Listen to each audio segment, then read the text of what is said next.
តើបងដឹងទេថាពាក្យស្រឡាញ់របស់អូននេះជាពាក្យដែលអូនមិនធ្លាប់និយាយសោះប៉ុន្តែអូនឆ្លើយតបជាមួយនឹងបងតើហេតុអីទៅ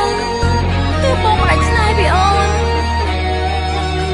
តើអូនធ្វើអ្វីខុសចំពោះបងទៅអូននឹកបងណាស់យើងស្គាល់គ្នា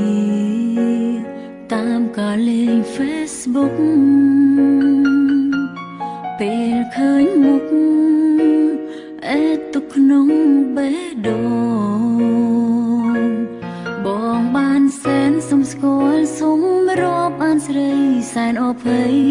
ញ័រពេញដើមទ្រូងលើកដំបងដែលអូ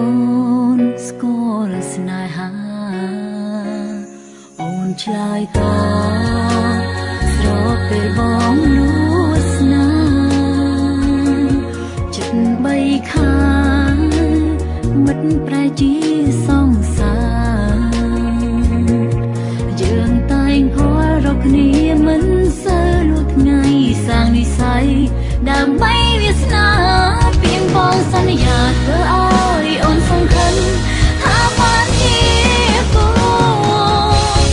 តែអ្វីបងត្រឹមតែសំដីបងមិនពាក់ក្តីស្នេហ៍ឡើយអូនជឿចាប់ឥតស្បើយទ្រូងធូរធ្ងរ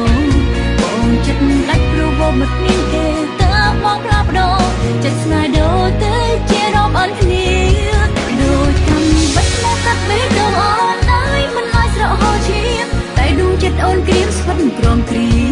អូនចេះយំពេលចេះលេង Facebook ព្រោះជាពងងារអូនរស់រងវេទនាខ្លាចហើយស្នេហាតាម Facebook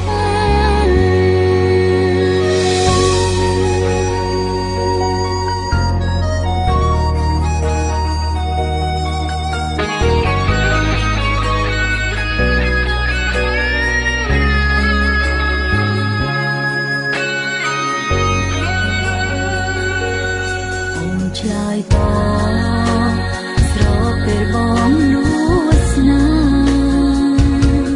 ចិត្តបីខាងមិត្តប្រែជាសង្សារយើងតែងគល់រកគ្នាមិនសូវលួចថ្ងៃសាងនិស័យដើម្បីវាសនាពីងបងសន្យាធ្វើឲ្យអូនសង្ឃឹមថាបានជាគូអ្វីបងត្រឹមតែសំដីបងមិនពាក់ក្តីស្នេហ៍ឡើយអូនជឿចាប់ឥតស្បើ